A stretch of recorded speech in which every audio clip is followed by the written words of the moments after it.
দেখুন, রাজ্যপাল নিযুক্ত করা এর দায়িত্বটা হচ্ছে রাষ্ট্রপতির। আর এটাও আপনাদের জানেন সংবিধানে লেখা আছে, the president acts on the advice of the council of ministers, সেটাও আছে। তো এটা সিভি আনন্দ বোসকে পশ্চিমবঙ্গ থেকে সরিয়ে আর এন রবিকে এখানে আনানোটা কারুকে কোনো অপমান করা হচ্ছে না, যেখানে যার ডকট্রিন অফ নেসেসিটি বলে হয়তো আছে। আর এন রবি হচ্ছে একজন রাষ্ট্রীয় সুরক্ষার উপরে একদম অনেক কাজকর্ম করেছেন উনি, ওনার একটা এক্সপিরিয়েন্স অভিজ্ঞতা আছে, দীর্ঘ অভিজ্ঞতা আছে। পশ্চিমবঙ্গে এটা ঠিক যে রাষ্ট্রীয় সুরক্ষাটা সামনের দিনে একটা বড় ইস্যু হয়ে যাবে, হয়তো হয়তো আমি বলছি হয়তো, সেটা হয়তো একটা কারণ ছিল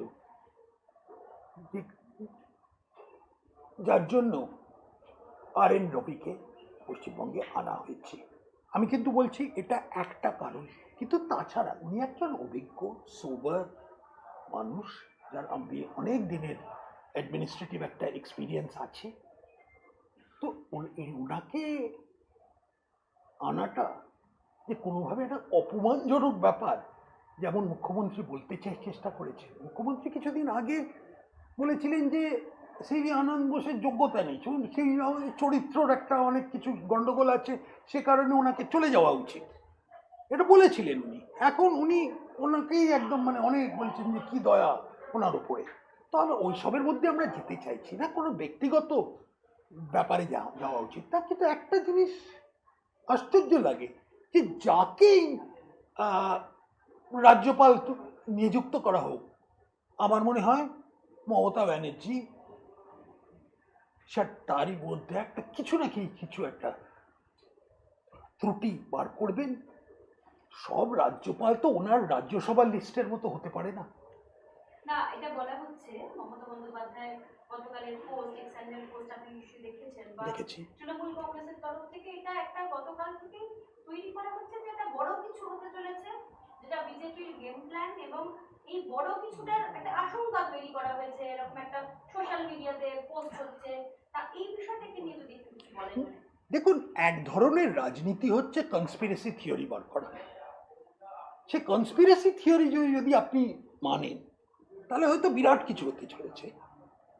এটাও বলতে পারেন যে ইরানে একটা ওই ভয়ঙ্কর কিছু হচ্ছে, তার সঙ্গে পশ্চিমবঙ্গের নির্বাচনের একটা কোনো একটা লিঙ্কেজ পাওয়া যাবে, এই ধরনের যুক্তি আপনি দিতে পারেন।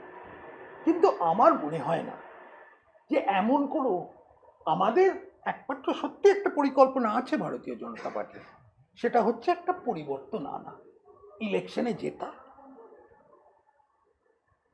তৃণমূল কংগ্রেসকে 15 বছর পর ক্ষমতাচ্যুত করা। এগুলো ওপেন ডিক্লেয়ার্ড, এতে কোনো সিক্রেট কিছু নেই।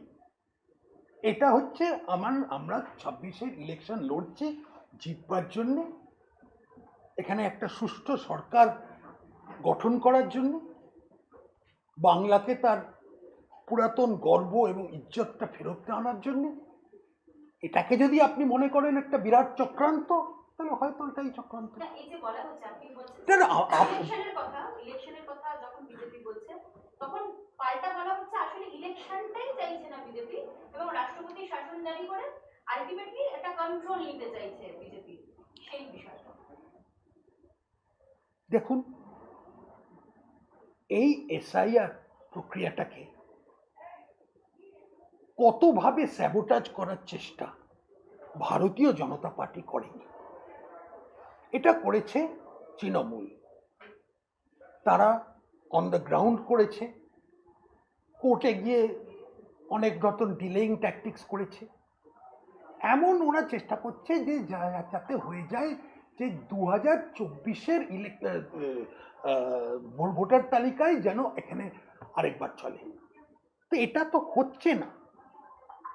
নতুন এসআইআর এখন হচ্ছে, মানে ইলেকশন কমিশন এবং সুপ্রিম কোর্ট দুজনেই বলে দিয়েছে যে এসআইআর হবে, তার জন্য যত টাইমই লাগুক। আমি মনে করছি না যে এটার মধ্যে ভারতীয় জনতা পার্টির কোনো রোল আছে।